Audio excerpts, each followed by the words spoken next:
Yes. So, welcome to the Zoom cafe of Psychodrama Network News. I'm Yes. so glad that you accepted my request to come together and have a virtual surplus reality of meeting together to talk about your psychodrama experience, your wisdom, and your insights about psychodrama. So, can I know you from the international congresses that you have been teaching and leading the groups in Turkey, but I don't know when and how exactly you met with psychodrama. What was your first time of encountering this technique, and how did you decide to become a psychodramatist? Yes. Well, my very first encounter or knowledge about psychodrama was at the university in Stockholm. Mm-hmm. I was studying psychology, and there was a course about psychotherapies, different psychotherapies, Mm-hmm. and we supposed to have a short lecture, 20 minutes, about the psychotherapy methods we find interesting. Mm-hmm. So one of my peers, one of my student peers, was talking about psychodrama and Moreno, Mm-hmm. you know. So I said, "Oh, what? What is This? that? Who is this genius? How come I didn't know about it? It was in the 70s. How come I didn't heard about him or psychodrama? It was so amazing. I get shocked, you know, and because I thought that was a genius method, and I have to know more about it. So some weeks later, another comrade to me said that there will be a marathon weekend. You know, that time it was a marathon, long Yes. many days with large groups. Yeah. And the Danish psychodramatist, he was working very ethically, because we were working with symbols, since we didn't know each other, and it was one occasion. So we did not have to reveal personal data and things, you know. So that I liked it very much, this ethics he had. But also, I mean, change role and be the sand on the shore, on the seaside, you know, rolling as a warm sand together with others, you know. Sure. It can be everything. And that was enough for me somehow to experience that, you know, that it's possible. And how you change your mood when you take this role of a warm sand. You know, it was awakened so much fantasies and creativity and images and experiences. My desires. And yeah, it was wonderful. And also the dramas.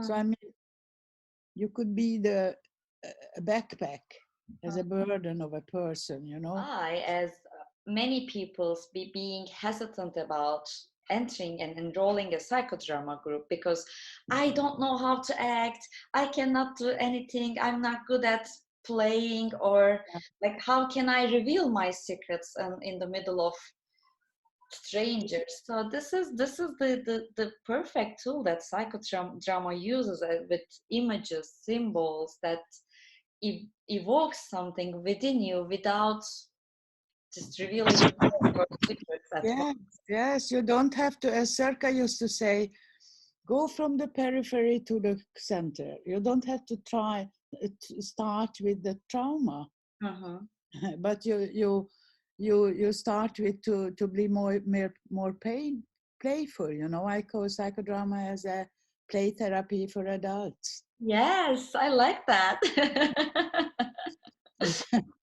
So it's a play to play and warm up and get the confidentiality and the trust in the group, in the leader. So it's a process. Definitely. I don't know. And when people are hesitant about playing something, they may sometimes take it as being an actor or actress, but it is not about that. I generally say, have you been a child once? when Yeah, you're a right. child, and I say yes, and then here you go, you know how to play.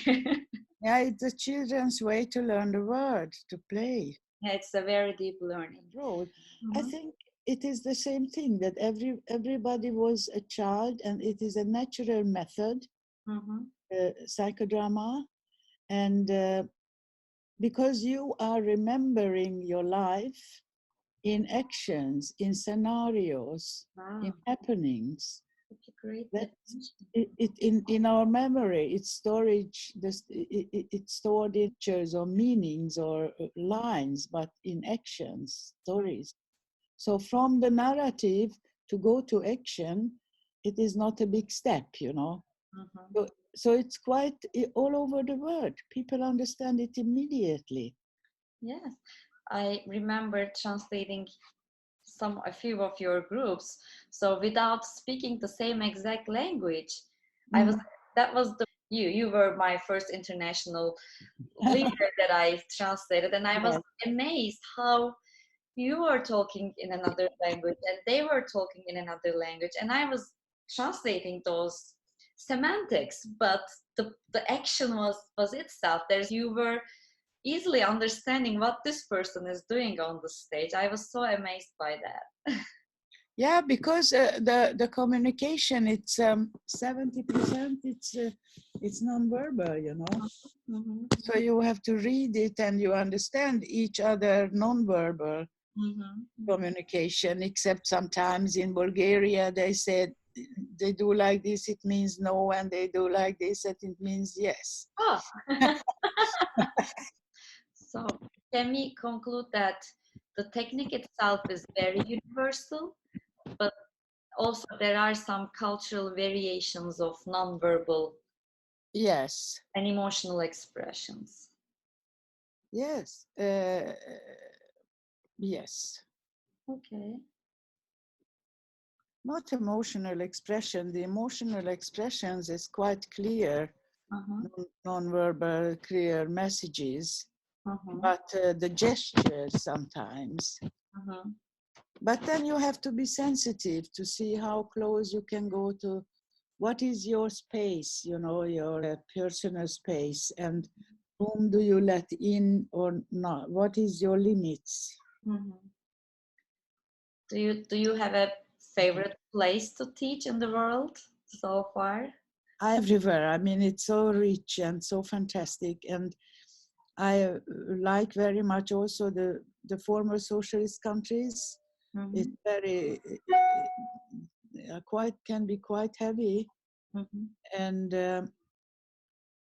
because I know the history, I know how to live under oppression, Yeah. and also in Sweden, I'm living here since '72, so I'm quite acquainted with the culture. And also, I love Turkey very much. Turkey loves you too. I like Turkey very much, Yeah. and the Turkish people and the dramas, and I I feel I became so creative. Maybe it's Bergamo, Maybe. maybe it's the milieu, whatever, Uh-huh. Mm-hmm. but it's some coming up things, you know. And I think because it's inspiring and people are so present, you know, it's a very special place and it makes a difference, I think. So to invite them to Turkey to experience that the ancient atmosphere of Asklepion as a venue of psychodrama in nature. Yes, because I mean, it's an ancient healing place, and psychodrama is a healing model, Mm-hmm. healing method. So that's the very place people used already in the ancient time, Yeah. through dreams, to let people tell their dreams, the Asclepiads, you know, and interpreting their dreams and playing music. So it is and that healing atmosphere is very much that. So thinking about your training with Zerka and all the other great leaders, teachers that you were trained by, and thinking about the current training that you and nowadays other contemporary psychodramatists are offering to future psychodramatists.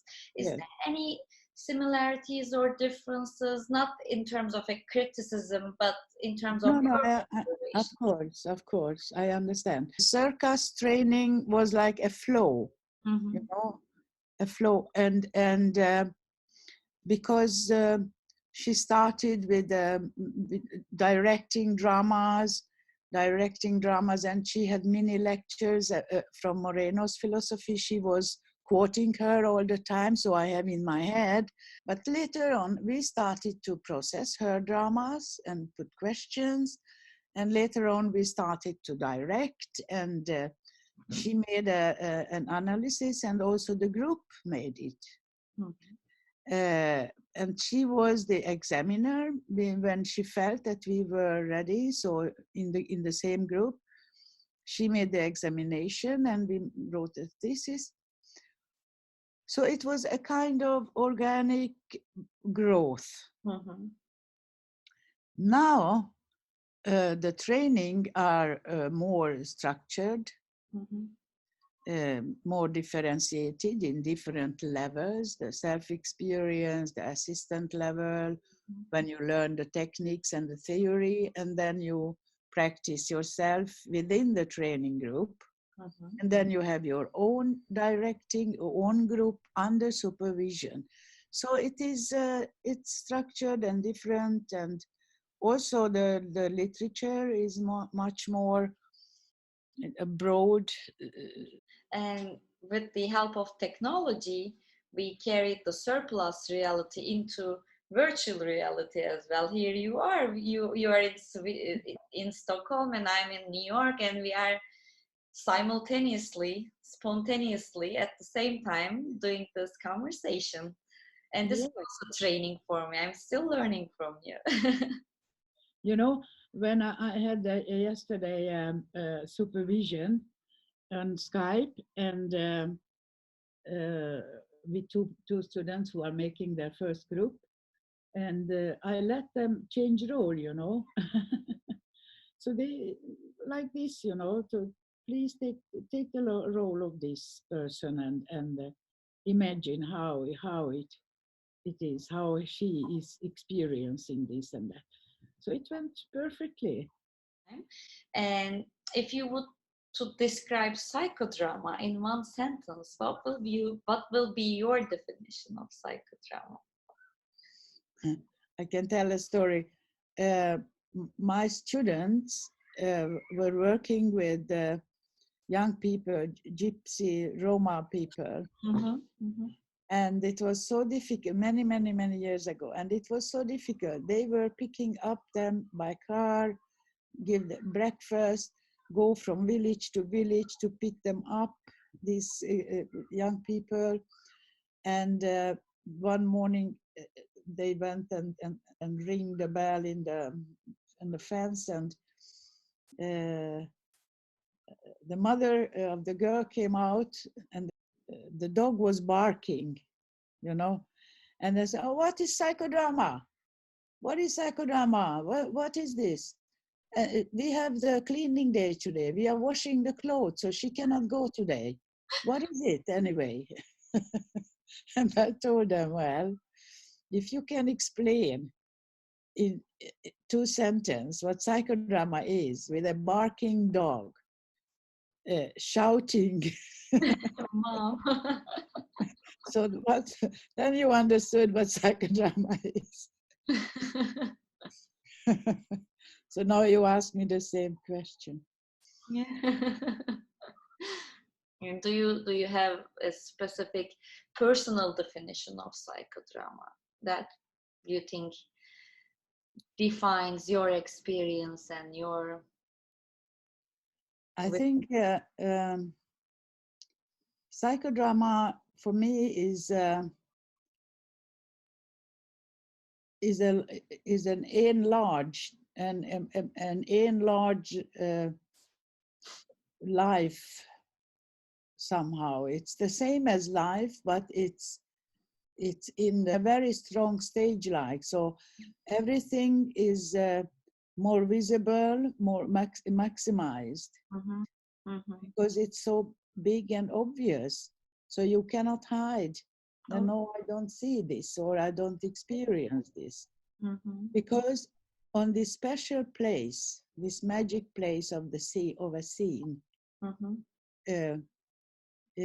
you are trapped, so to speak, in your own truth. You see, so that gives this total freedom of this scene, you know, of the theater scene or whatever scene you point as your word, your inner word. So that's what my definition is. That your life under amplifying instruments of your life, whatever it is, feelings, thoughts, fantasies, difficulties, everything is amplified. So it's quite scary. So you either way see it, you cannot escape it. You cannot escape. And that's why it's important, you know, to be able to confront yourself. That the trust in the group and then the leaders and the basic trust, that's to give that space, to give that love, that everything is accepted. And then it's not so scary. And then you are not alone. Someone is following even to places where you would never go alone. Such a soothing and like a safe heaven, isn't it? And a secure base to explore. Or a hell or whatever. Oh, yeah. So, Judith, that was amazing to hear your answers about those questions. And I have a very personal question, if that's okay for you. If you don't mind. Let's role reverse. With you? Yes. With you? Yes, me being Judith. Okay. You being Özge. What would you like to ask Judith that Özge haven't asked so far? Okay. Oh, well, you didn't tell about your biggest experience when you were the protagonist. Oh, me as a Judith, why I didn't tell my experience when I was a protagonist? Yeah. Okay. Because I was not warm up enough. Yes. Okay. And as being Özge and me being Judith, what kind of advice, or I'm saying to you, what kind of advice would you like to hear me as a young psychodramatist, as a newly recent graduate of psychodrama, and me being Judith? What would you like to learn about? What kind of advice can I give you in your personal career progress? What would you like to hear more? Well, I would like to know, how can I make more known, psychodrama more known at the university, and accepted and respected and recognized? Because this is an amazing method, and how come that it's still not recognized as a decent and very efficient method? Yes. that was exactly what I was thinking as Özge, and as Judith, as it I don't have that answer yet, because I'm not really Judith, but let me try. Okay. How can we do that more acquainted, more popular, or more accepted? Tell me. So Özge, now it is your turn. This is what we have done so far for psychodrama. And now it is your turn. And you are creative and spontaneous enough to take action towards that. You and all those young psychodramatists. We truly believe in you for that. And if you need any help, if you need any questions, specific questions, any network, any tools for that, we as the older generation are always here to support for this mission. Thank you very much. Well, I will use it. I will really use it, yes. Thank you. That was so nice. So I'm de-rolling myself. I'm Özge. Okay. Yeah. Now I am myself. Wow, that was fabulous. I like that. Okay.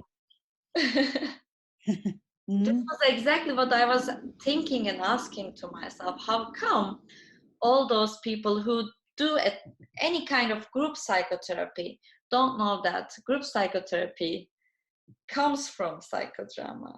So somehow that connection is cut into pieces, and many people who do group psychotherapy even don't know that the term group therapy comes from psychodrama. Yes, yes. And Moreno said first, especially people with high education, good position, they want to control things. Mm-hmm. And if it's people who try to cat it up, that the spontaneity and creativity disappears immediately, to control it. And there's also in research to try to control and put one piece and take out just one piece and make an examination about that, and study. Yeah. It's impossible. It's the flow of life. You cannot get it into pieces. But you have to have the whole existence in the phenomenological way, approach, see the life as it is, and not categories, not diagnosis. Yeah. So that's difficult, that's maybe that's one of the answers, because they cannot control it. They cannot decide who is suitable, who is not suitable, because that's why I don't really fond of that you are doing training at the universities. It's fine to do the research, it's fine to do theories, but the psychodrama training itself by the leader you are dependent on.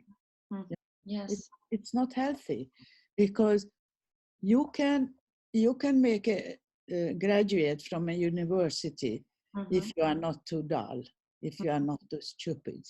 You can do a university course, but your personality maybe doesn't suit to psycho or to be a psychotherapist, whichever.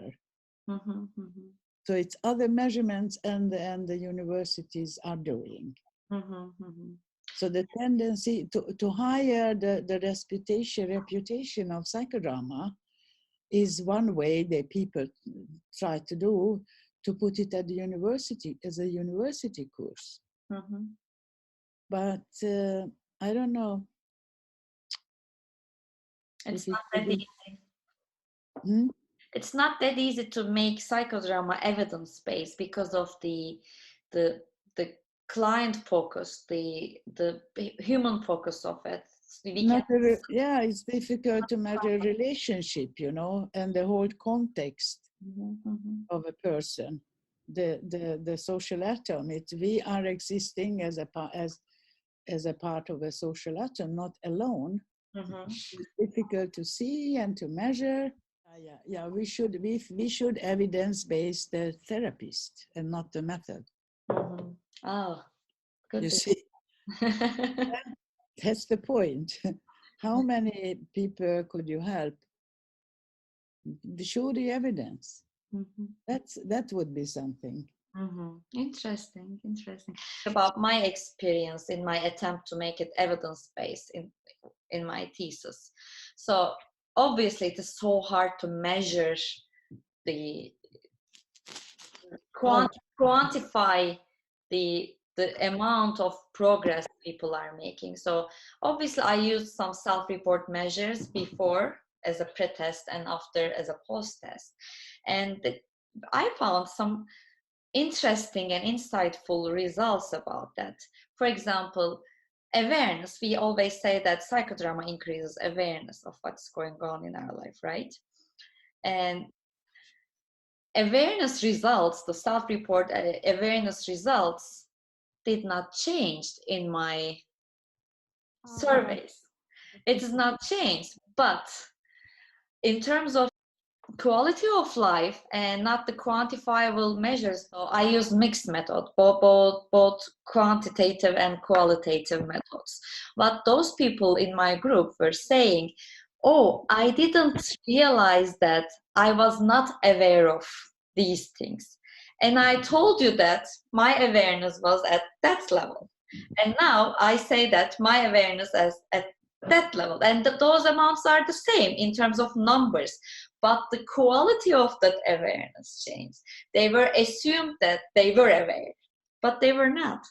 And now they realize that how less they are aware of what is going in their lives.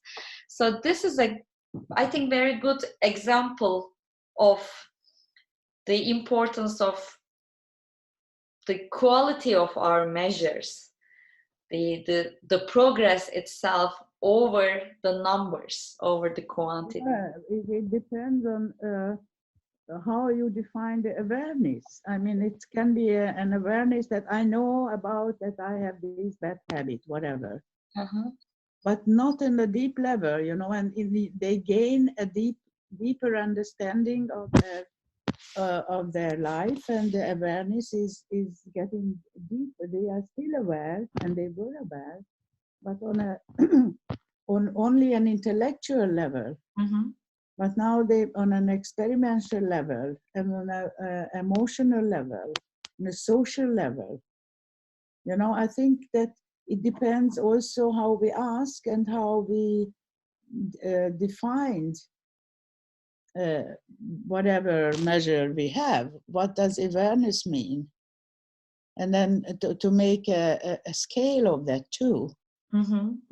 Whatever. So I think awareness itself, it's very abstract. Yes. Thank you very much, Judith. Is there anything that you want to add about that you want the readers to know or think more on? I didn't write about it, but I find it very important that I was doing sociodrama, psychodrama, socio-psychodrama in 9 months with Roma women in a village in Hungary, really poor, deep poverty, who were living in deep poverty.